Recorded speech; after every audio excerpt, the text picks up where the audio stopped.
అందరికీ నమస్కారం. నేను మీ హేమా సుబ్రహ్మణ్యన్. హోమ్ కుకింగ్ తెలుగుకి స్వాగతం. మష్రూమ్లోని అద్భుతమైన టేస్ట్ వల్ల అవంటే స్పెషల్గా నాకు చాలా ఇష్టం. ఇది వరకు మష్రూమ్స్తో నేను చాలా రెసిపీస్ చేశాను. ఈరోజు నేను మష్రూమ్స్తో ఇంకొక మంచి రెసిపీ చేసి చూపించబోతున్నాను. దీన్ని హర్బ్డ్ మష్రూమ్ రైస్ అని అంటారు. ఇందులో వాడే వెజిటబుల్ బ్రాత్ వల్ల ఇది చాలా టేస్టీగా ఉంటుంది. వెజిటబుల్ బ్రాత్ ఎలా చేసుకోవాలో అన్న లింక్ నేను డిస్క్రిప్షన్లో ఇస్తాను. అది చూసి మీరు ఇంట్లో చేసుకోవచ్చు. సో రండి ఇప్పుడు హర్బ్ మష్రూమ్ రైస్ ఎలా చేయాలో చూద్దాం. దీనికోసం ఒక ప్యాన్లో ఒక చిన్న క్యూబ్ బటర్ వేసుకుని దీంట్లో 1 కప్ మష్రూమ్ ముక్కలు వేసుకుని కలుపుకోవాలి.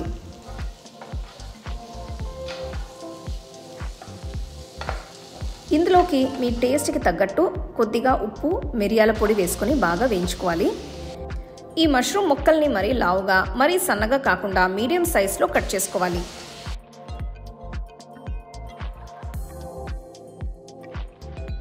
ముక్కలు బాగా వేగిన తర్వాత స్టవ్ ఆఫ్ చేసి ఒక బౌల్లోకి తీసుకోవాలి.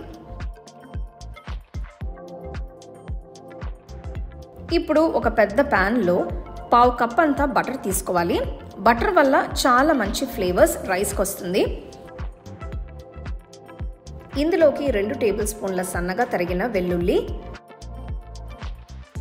సన్నగా తరిగిన 2 మీడియం సైజ్ ఉల్లిపాయల ముక్కలు వేసి 2-3 నిమిషాలు బాగా వేయించుకోవాలి.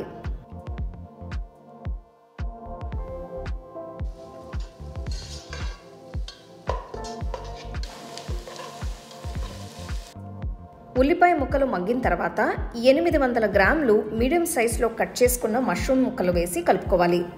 మష్రూమ్ ముక్కలు ఎక్కువ వేయడం వల్ల రైస్కి ఇంకా టేస్ట్ వస్తుంది. మీకు అంత ఎక్కువ వద్దనుకుంటే కొంచెం తగ్గించుకోవచ్చు.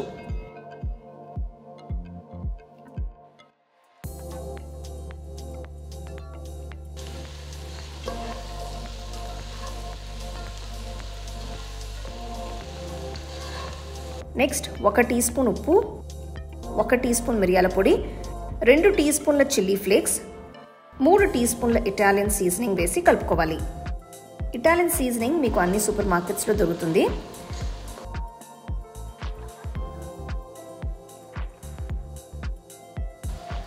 సో ఈ రెసిపీ కోసం నేను 1.5 కప్పుల బాస్మతి బియ్యాన్ని అరగంట సేపు నానబెట్టి తీసుకుంటున్నాను. నేను ఇక్కడ 250 ml మెజర్మెంట్ యూజ్ చేశాను. బాస్మతి బియ్యం వేసి ఒక్కసారి విరిగిపోకుండా కలుపుకోవాలి.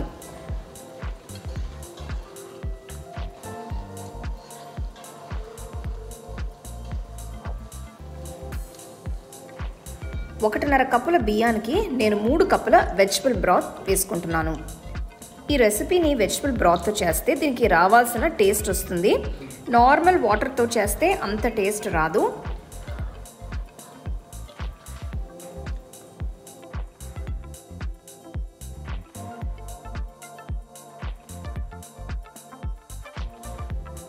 మూత పెట్టేసి రైస్ని ఒక 15 నుంచి 20 నిమిషాలు ఉడికించుకోవాలి. మీరు పెట్టిన మూతకి పక్కాగా ఇలాంటి హోల్ ఉండాలి. లోపల ఉండే స్టీమ్ బయటికి వెళ్ళి రైస్ బాగా కుక్ అవుతుంది. 15 నిమిషాల తర్వాత ఒకసారి చెక్ చేస్తున్నాను. చూడండి రైస్ ఎంత బాగా కుక్ అయిందో. అసలు వాటర్ ఏం లేదు. కొంచెం కొత్తిమీర వేసి పైన కలుపుకొని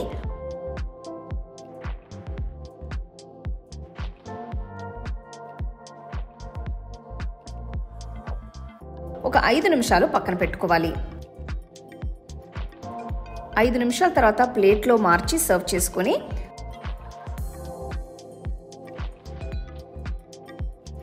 ముందుగా వేయించి పెట్టుకున్న మష్రూమ్ ముక్కలు కొద్దిగా కొత్తిమీర వేసి గార్నిష్ చేస్తే ఎంతో tasty and delicious mushroom herb rice ready అయినట్టే. ఈ మష్రూమ్ రైస్ని వేడివేడిగా సర్వ్ చేసుకుంటే చాలా బాగుంటుంది. నేను ముందు చేసిన మష్రూమ్ రెసిపీ లింక్స్ అన్ని కూడా నేను డిస్క్రిప్షన్లో ఇస్తాను. ఒకసారి ట్రై చేసి చూడండి. తప్పకుండా ఈ స్పెషల్ మష్రూమ్ హర్బ్ రైస్ని ట్రై చేసి ఎలా ఉందో నాకు కమెంట్ సెక్షన్లో చెప్పండి. అలాగే మీ ఫ్యామిలీ ఫ్రెండ్స్తో షేర్ చేసుకోండి.